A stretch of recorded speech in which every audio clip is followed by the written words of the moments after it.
Voilà pour ces déclarations de ces dernières 24 heures. Pour le décryptage en plateau, dans le live BFM, Nicolas Prissette, notre éditorialiste politique, et Denis de Montpion, qui est aussi éditorialiste politique. Merci à tous les deux d'être là. Avant de vous entendre, tous les deux, messieurs, j'aimerais qu'on trouve Adrien Quatennens, député La France Insoumise du Nord. Bonjour Adrien Quatennens, merci d'être avec nous ce matin. Bonjour. En direct dans le live BFM.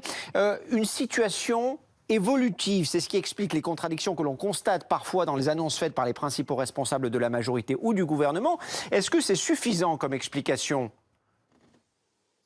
Je ne le crois pas. Je regrette, si vous voulez, que le gouvernement s'emploie à entrer dans le déconfinement de la même manière qu'il est entré dans le confinement, c'est-à-dire avec un certain niveau d'improvisation que tout le monde constate. Vous voyez, par exemple, évidemment, la réalité vécue par la plupart des Français, ça n'est pas le virus, c'est le confinement qui d'ailleurs produit ses effets et montre son efficacité. Mais comme le confinement est aussi difficile et procède de beaucoup de conséquences, on le voit par exemple dans les quartiers populaires où c'est particulièrement difficile, le fait d'avoir une perspective de déconfinement est vécu comme positivement. Mais il ne faut pas prendre le problème à l'envers. Emmanuel Macron a posé une date de manière assez arbitraire. C'est vrai que d'ailleurs personne n'est capable de dire pourquoi le 11 mai, ça aurait pu être le 12 ou le 8. Mais en réalité, logiquement, la situation voudrait qu'on planifie un déconfinement, on regarde quels sont nos besoins, quelles sont les conditions pour y arriver compte tenu du fait qu'il n'y a pas a priori d'immunité et qu'une part très faible de la population a été contaminée, quel est le nombre de masques et de tests qu'il nous faudra pour tenir compte à la fois de la nécessité pour les soignants mais aussi pour le grand public. Et en fonction de la manière dont on organise, dont on planifie, logiquement en découle une date.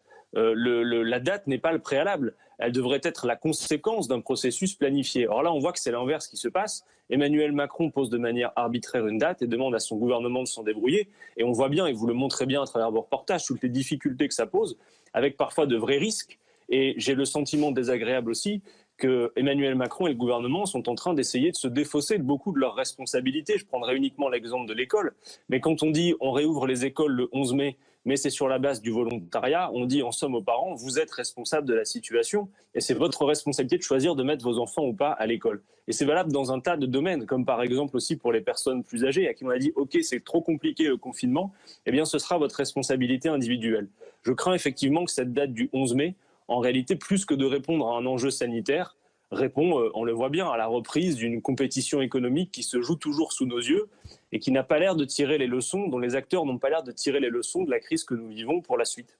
Alors, Adrien Quatennens, vous parlez d'improvisation, vous connaissez l'adage, la critique est facile mais l'art est difficile concernant les écoles et concernant les personnes âgées. Qu'est-ce que vous auriez fait, qu'est-ce que vous auriez proposé ? Écoutez, ce qu'il faut qu'on puisse regarder d'abord, c'est si on veut aller vers un déconfinement, parce qu'on sait que le confinement est efficace et on sait que le déconfinement, alors que le virus va continuer à circuler, pose un tas de défis, va nécessiter de savoir si on peut respecter ou pas la distanciation sociale. Et je crois que dans un tas de situations, vous avez montré des reportages sur des commerces, par exemple, avec des commerçants désappointés qui se disent « mais comment il est possible dans mon commerce de 30 mètres carrés de faire en sorte que cette distanciation sociale soit respectée ?» Donc quand nous parlons de planification, il s'agit de se dire de quoi avons-nous besoin dans l'ensemble des secteurs d'activité de ce pays pour que le virus soit, entre guillemets, jugulé, que sa circulation soit limitée, quels équipements avons-nous besoin et donc quelles entreprises faut-il réquisitionner. Enfin, regardez par exemple, ne serait-ce que sur la question des masques. On est passé d'une production de 4 à 8 millions de masques hebdomadaires en 3 mois, alors que certains de nos voisins, par exemple le Maroc, font 21 millions de masques par semaine. Eh bien, puisque vous voulez des exemples concrets, je crois que le gouvernement, par exemple, ne peut pas se passer de la réouverture, de la réquisition et de la nationalisation de certains sites. Et sur les masques, je n'en cite qu'un seul, à Plaintel en Bretagne, une entreprise, une usine produisait 200 millions de masques par an. Et pour le moment, l'État se refuse à reprendre en charge cette entreprise qui a été vendue en 2018 à des Américains et dont les outils de production ont été détruits à cette époque. De la même manière, sur les tests, Mme Misraki, il va nous en falloir quasiment 3 fois plus d'ici au 11 mai pour pouvoir répondre à la doctrine posée par le ministère de la Santé. Donc la question est bien celle d'abord des réquisitions, des nationalisations, de ce que l'on met en place pour y arriver. Et je crois que c'est prendre le problème par le mauvais bout que de fixer une date et demander au gouvernement de s'en débrouiller. Et surtout, de faire appel à la responsabilité individuelle. Je reviens sur les écoles parce que c'est intéressant ce que vous mentionnez, Adrien Quatennens. Quand on a interrogé Jean-Luc Mélenchon sur la question, s'il avait évidemment été dans cette situation-là, on lui a demandé s'il aurait renvoyé ses enfants à l'école lors de l'ouverture des écoles. Il a répondu par la négative. Je vais vous poser la même question à vous. Et surtout, moi, ce qui m'intéresse, c'est de savoir qu'est-ce qu'on aurait pu faire de mieux pour la rentrée scolaire que ce qui est proposé par le gouvernement. Alors d'abord, je crois que Jean-Luc Mélenchon est donc dans le cas, si j'en crois les enquêtes que vous avez relayées, d'une majorité de Français. J'ai cru lire que deux Les deux Français tiers sur des trois Français, n'entendaient pas. effectivement, vous Voilà, avez les deux raison. tiers des Français n'entendaient pas remettre leurs enfants à l'école. Moi, je vais vous le dire franchement, ma fille n'est pas encore dans cette situation, donc pour le moment, le problème ne se pose pas. Mais très franchement, oui, je comprends les parents qui s'en inquiètent et je comprends aussi le personnel et les agents de l'éducation nationale qui s'en inquiètent. Alors, encore une fois, que faut-il faire? Organiser les conditions de la continuité pédagogique le plus possible à distance, mais ne pas fixer un objectif arbitraire. D'ailleurs, on a bien C'est-à-dire vu pas de date avant que tout soit prêt, c'est ce que vous dites? C'est-à-dire que d'abord, on regarde ce que l'on peut faire. Combien de classes, par exemple, un établissement peut-il accueillir? Combien d'élèves par classe pour pouvoir respecter les gestes barrières et la distanciation sociale? Et de ce que l'on constate, doit découler un processus et donc une date de rentrée.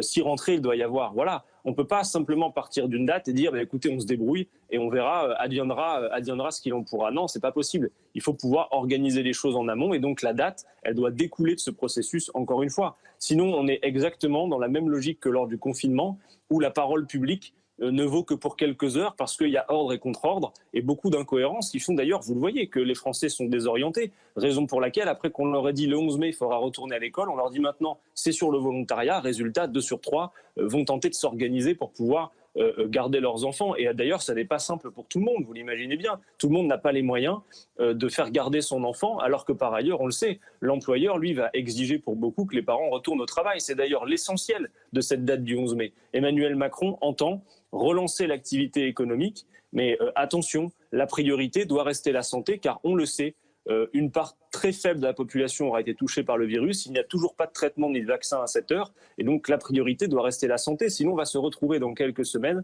à gérer la même situation que précédemment. Donc, du calme et organisons, planifions et ne fixons pas de date de manière arbitraire. Tout ça doit pouvoir être discuté. Et d'ailleurs, le Parlement est habilité à coélaborer un plan de déconfinement. Ça ne doit pas être simplement validation des seules décisions du gouvernement qui, je le rappelle, prend des décisions qui ne sont pas de nature scientifique, mais bien politique.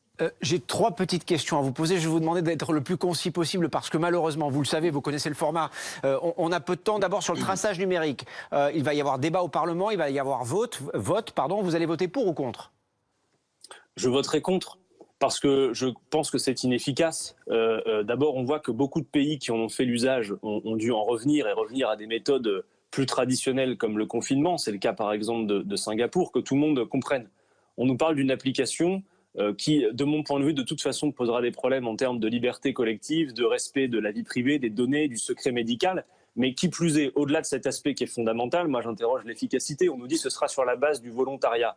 Alors, ça suppose que véritablement tout le monde soit testé, d'une part. Ensuite, ça suppose que tout le monde soit équipé de cette application, de téléphone. Que fait-on, par exemple, des zones du pays qui ne sont pas couvertes? Bon, tout ça, à mon avis, est très inefficace. Et je ne voudrais pas que ce soit un gadget sur lequel on demande au Parlement de se prononcer, alors que véritablement, pour élaborer une stratégie de déconfinement, ce dont il faut parler, c'est plutôt de la planification, des réquisitions, des nationalisations, notamment du secteur textile, pour monter en puissance sur une production de masques dont tout le monde voit qu'elle est trop faible.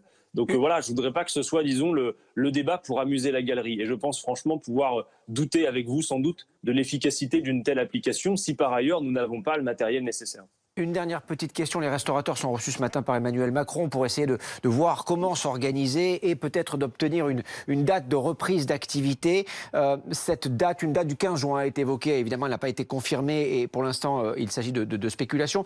Est-ce qu'il faut donner une date aux restaurateurs et cette date, elle doit être fixée à quel moment ? De la même manière que pour le déconfinement de manière générale avec les restaurateurs, d'abord ce qu'il faut faire, c'est que l'État les accompagne dans les difficultés qu'ils rencontrent, parce qu'on voit bien que ce n'est pas demain qu'ils vont pouvoir reprendre dans des conditions qui sont les mêmes que d'habitude. On comprend bien, dans un restaurant, c'est pareil. Imaginez la distanciation sociale, ça veut dire potentiellement que vous allez diviser par 2 votre clientèle. Donc il faut pouvoir d'abord les soulager immédiatement, par exemple par le fait non pas d'être sur des reports de cotisations, mais bien sur des annulations. Et puis ensuite, il faut pareil, organiser avec le secteur, discuter des moyens que l'on peut mettre en œuvre pour faire respecter cette distanciation sociale. Est-ce que cela répond à la pérennisation de l'activité économique dans ces secteurs? Et la date doit découler de ce processus. Je vous demande juste de comprendre que le message est le suivant. Ne fixons pas une date en disant ensuite débrouillez-vous-en. C'est d'abord, on regarde quelles sont les méthodes, quels sont les moyens, on y met le paquet et de cela, on découle en découle une date sur laquelle on peut dire bah oui, tel secteur peut réouvrir, tel autre ne peut pas. Vous savez, le problème, il accourt toujours à cette heure dans beaucoup de secteurs d'activité, Thomas Misraki. Vous savez que beaucoup de secteurs n'ont pas attendu le 11 mai pour reprendre l'activité, parfois avec des mesures de protection qui sont optimales, c'est vrai, mais vous le savez comme moi, ça n'est pas le cas partout. Donc la priorité doit être la santé d'abord et avant tout, et les conséquences économiques et sociales doivent être à cette heure prises en charge par l'État. Le reste, on verra. Merci Adrien Quatennens, merci d'avoir pris le temps de nous répondre Merci ce matin à en vous. direct dans le live BFM.